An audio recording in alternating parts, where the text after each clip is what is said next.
જય સ્વામિનારાયણ, જય ગૌ માતા. ગૌવંશ બચાવવા માટે શરૂ થયેલી આપણી સંસ્થા જેમાં એક નવી આપણે શોધ કરી છે કે જે ઘણા વર્ષોથી ચાલુ જ છે. આપણે અહીંયા નવી વસ્તુ છે, એને કહેવાય છે હાઇડ્રોપોનિક. એમાં મકાઈ અને જુવાર એ બે વસ્તુ આપણે શરૂ કરી દીધી છે. આ ટ્રેની અંદર દાણા મૂકી દેવાના અને એ દાણા પછી જેમ આપણે ઘરમાં કેમ બધા ફણગાવેલી વસ્તુ ખાઈએ એ જ સિસ્ટમ છે.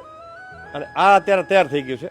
એક ટ્રેમાં 1 કિલો મૂકી દઈએ આપણે એટલે 7 થી 8 કિલો આપણે માનીએ કે ગાયનો ઘાસચારો છે એ તૈયાર થઈ જાય. અને આખી આ ટ્રે ગાયને આખી પલટાવી દેવાની એટલે એક ટાઈમનું ભોજન એનું પૂરું થઈ જાય. અને આ સિસ્ટમમાં પાણી ઓછું જોઈએ છે, ન્યુટ્રિશન્સ પૂરા જળવાય છે. આમાં 30 થી 35% પ્રોટીન પણ આમાં મળી રહે છે ગાયને. એટલે ગાયને બીમારી નથી આવતી, દૂધમાં ફેટ વધી જાય, એને શક્તિ વધી જાય. એટલે આપણે બીજો કોઈ ખોરાક એક્સ્ટ્રા ભૂસો કે આ કે બહુ ઓછો દેવો પડે. ડ્રીપ એરિગેશન સિસ્ટમ થી એના ફુવારા સિસ્ટમ હોય એટલે ઓટોમેટિક ચાલ્યા કરે બધું. લગભગ 600 ટ્રે આવે એટલું આખું સ્ટેન્ડ બની ગયું છે અહીંયા કને.